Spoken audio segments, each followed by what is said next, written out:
Everyone, welcome to the Lady L Show. Today we have a special guest. It's my dear friend Scott. Scott is a vegan. Hi Scott, how are you doing? Good. How are you? I'm fine, thank you. I'm really happy to have you today on the show because you're gonna share your experience about being a vegan for so long. Yes. As you tell me, it's been like more than 20 years you've been a vegan, no? Not quite 20. Almost 20. Mhm. I forget the exact amount, but probably like 15 or 16. And I took maybe 1 year in the middle there. Why did you take that here? Um, I was really, really, really busy, and um, I was with somebody who thought I needed to eat animals, Mhm. and I even had a dream one night about eating animals, like lots and lots of, like, it was really weird. And so I let myself eat animals again for a short period of time, and then because I thought I needed to, but in reality, I didn't really need to, and I learned that later on. So, can you tell us why you decided to become a vegan and why you think it's not good to eat animals? I became a vegan. I guess I had a couple spurts. Even like I know I was for a long time. I wasn't really even vegan. I was vegetarian. And I'm not even 100% vegan. I just want to clarify. Like I eat some, not much anymore, but I will eat cheese if I need to, like a little bit, because it's not killing an animal, even though the dairy industry is really really really bad. So I try to stay away from eating cheese. So now this is what is the difference between being a vegan and a vegetarian? So typically vegans will not eat any animal products. They won't buy any. They won't exploit animals in any way. And there's a lot of debate about what exactly it means to exploit an animal.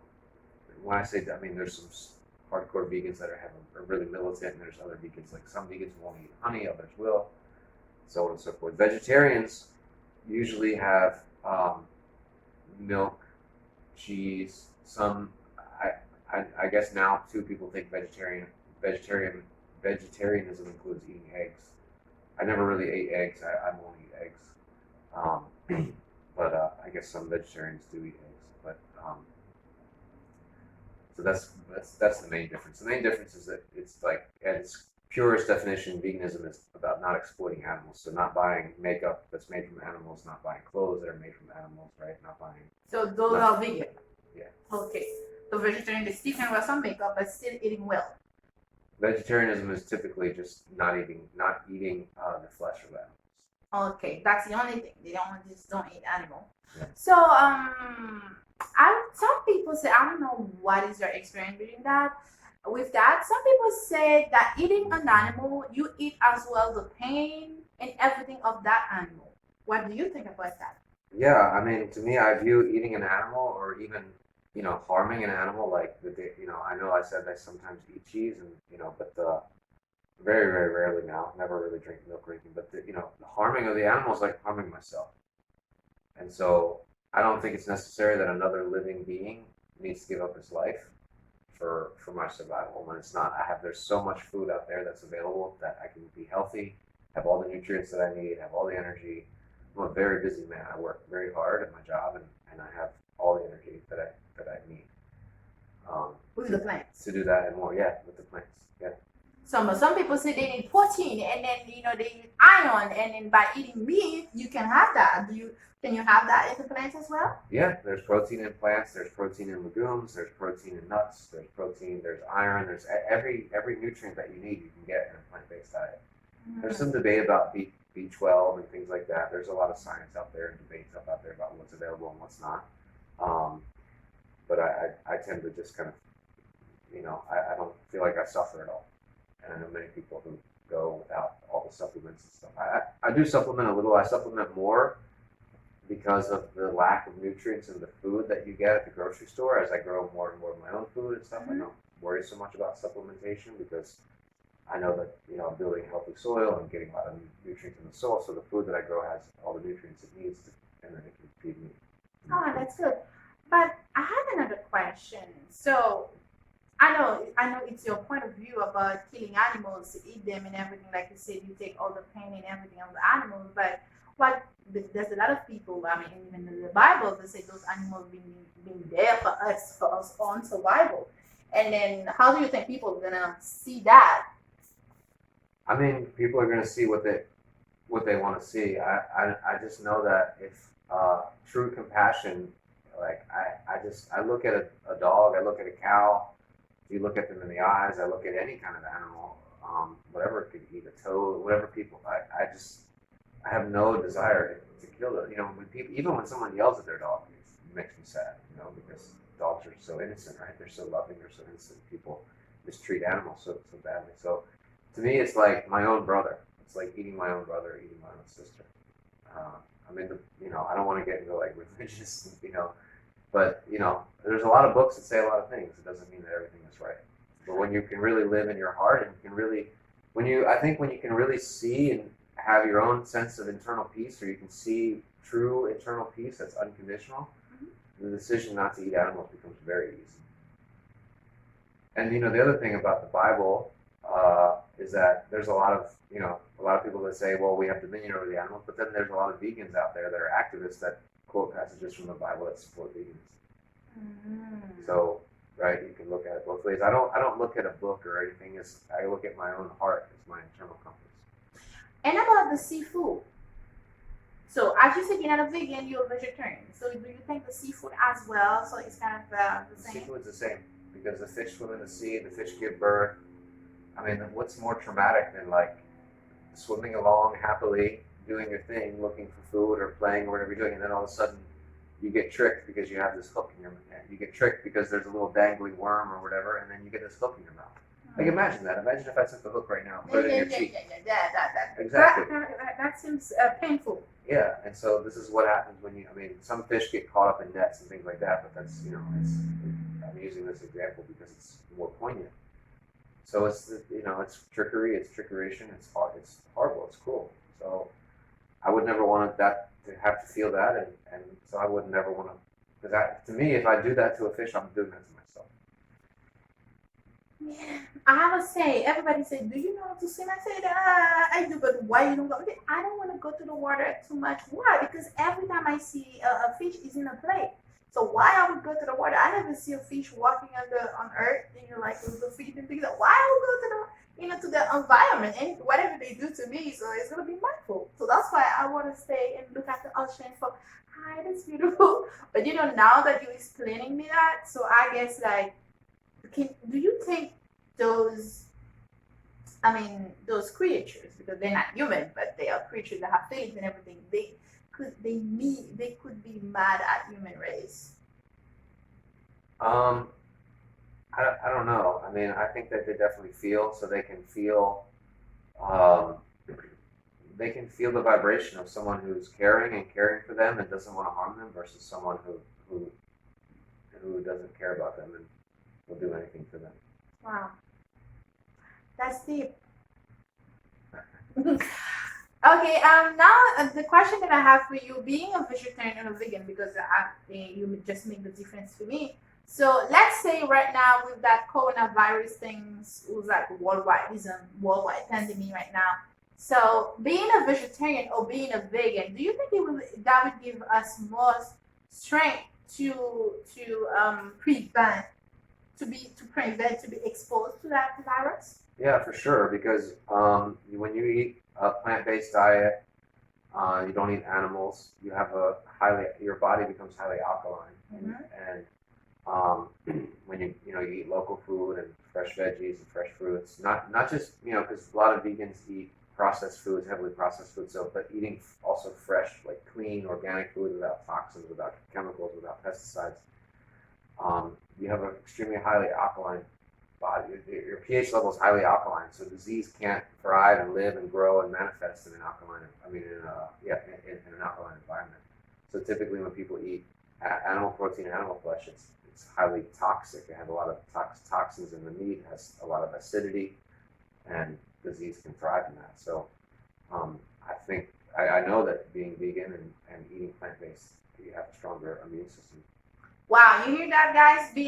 Having a pH level very high, which in having an alkaline body, means that can stop eventually all the disease or bacteria and things like that to develop inside of your system, and then give you more possibility to fight that virus right now, which is going crazy. Everybody's like insane. You don't see the news those days. What happened?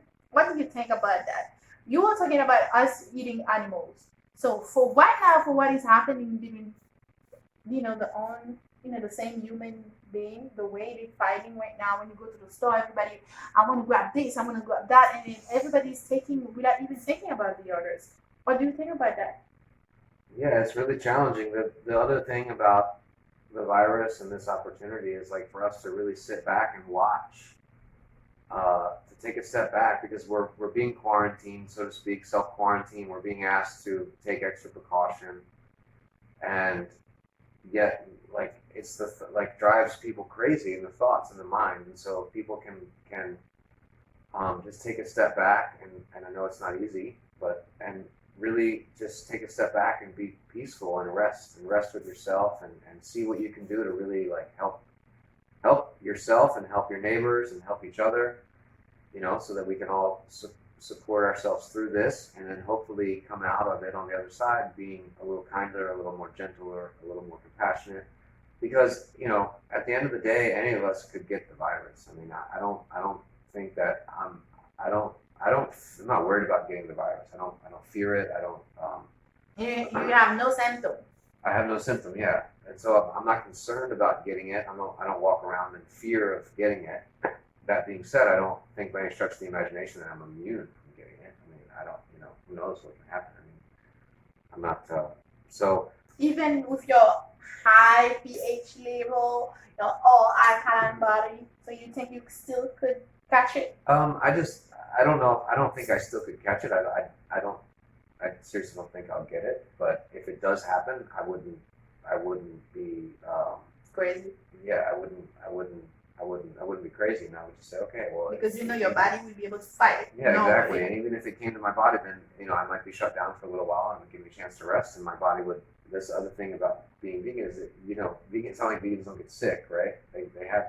I go through periods of like a half a day or a day of fever or a little bit, or just like my body needs to recalibrate, and so I let it do it, and it does it very fast.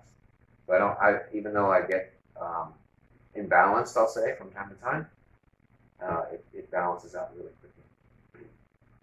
So guys, take notes. Maybe it's time for us. Not maybe some people maybe they don't want to be completely vegan, but maybe it's time for us to think about the option to become vegetarian because of that. What you eat is what you are. No. Yeah, I mean, what you put in your body is how your body's gonna process. Mm.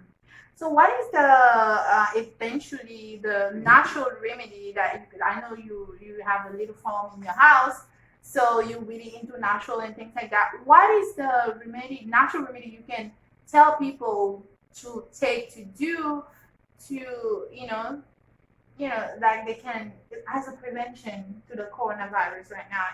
I mean, supporting the immune system, right? So Yes. anything that supports if you don't have even if you do have the virus, or if you don't, you want to support your immune system. You want to like elderberry syrup. You can get it.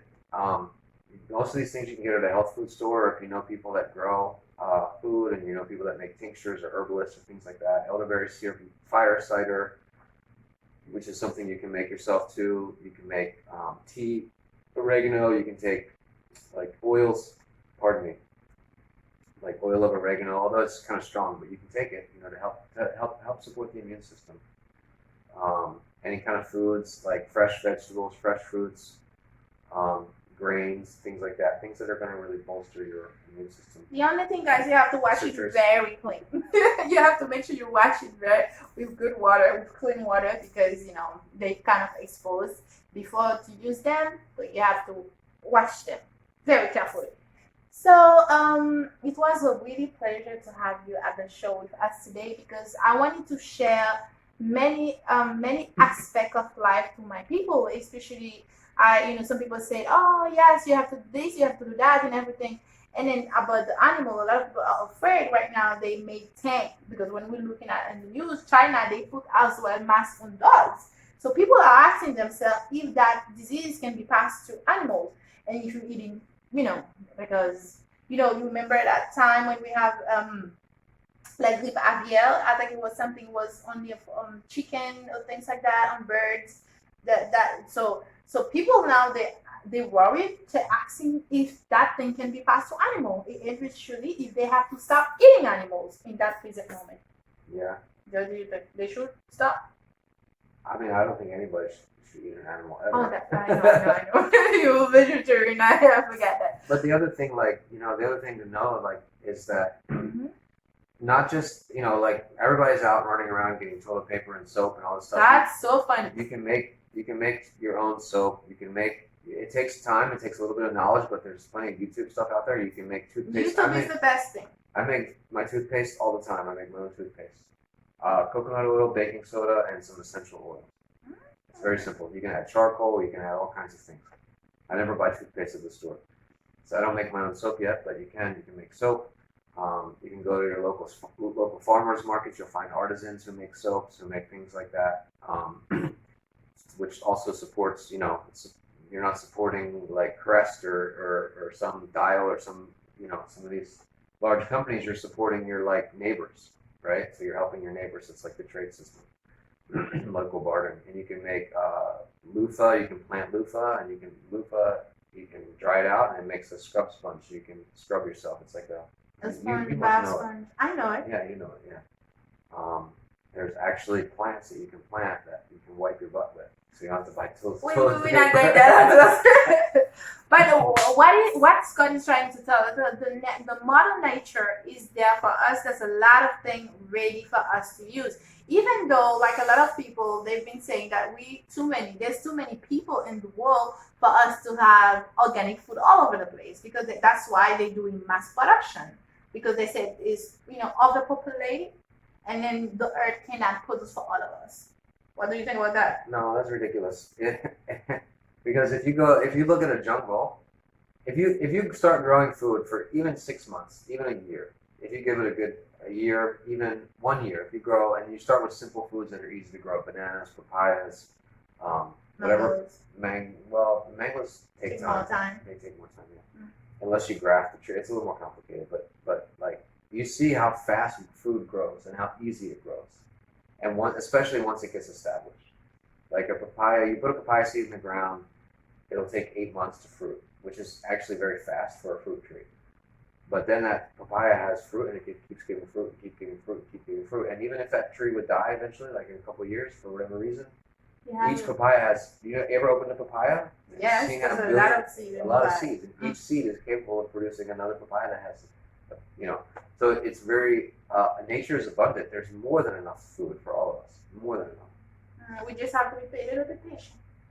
We have to be patient, but then not even once we get it going, like we don't even have to be patient, because we have more food than you can possibly. Like in my garden now, like I can't keep up with it, and I don't have a lot of stuff, and I still can't keep up with it. Hey, you didn't bring me some.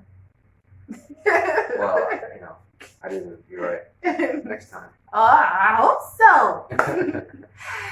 Anyway, guys, it was a pleasure one more time, and thank you for sharing your experience, your point of view with us about that situation, about being vegan, about being a vegetarian, and how that can help to boost our immune system against that coronavirus going viral. Everybody's going crazy. And what I like Scott said it earlier, right now in this time of crisis, it's time for us to come up together and to help each other. We cannot be fighting over things, because you have to understand, if Scott, like, look at him, he's by my side right now. So if he's not clean, I'm clean. It doesn't make any sense, because at the end of the day, he can contaminate me. So it's better for all of us to be clean, for us to survive this crisis. So guys, please share with your friends, share with your family and everything. If you go to the store, you go buy something. Maybe there's only 2. Take one, give one to another one. Stop fighting. It's not nice. You don't see people fighting all over. And I'm like, why? What do you think about that? Yeah, really keep, like I said before, be patient with yourself, be patient with everybody. There's more than enough. There's more than enough resources. And if everyone can remain or be calm in their beingness, then the virus is going to actually spread less fast, because the virus spreads from unconsciousness too. People aren't aware, they're fighting, they're trapping, they're breathing.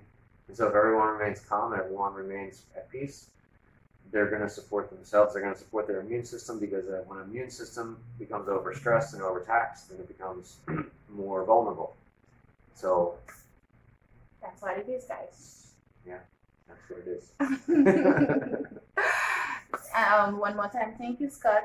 Thank you for everything. So I want to say thank you to you who's been watching this segment, and I hope to see you very soon. And please, guys, don't forget, wash your hands. Always keep washing your hands. Use if you don't have a hand sanitizer, keep washing your hands with soap and water.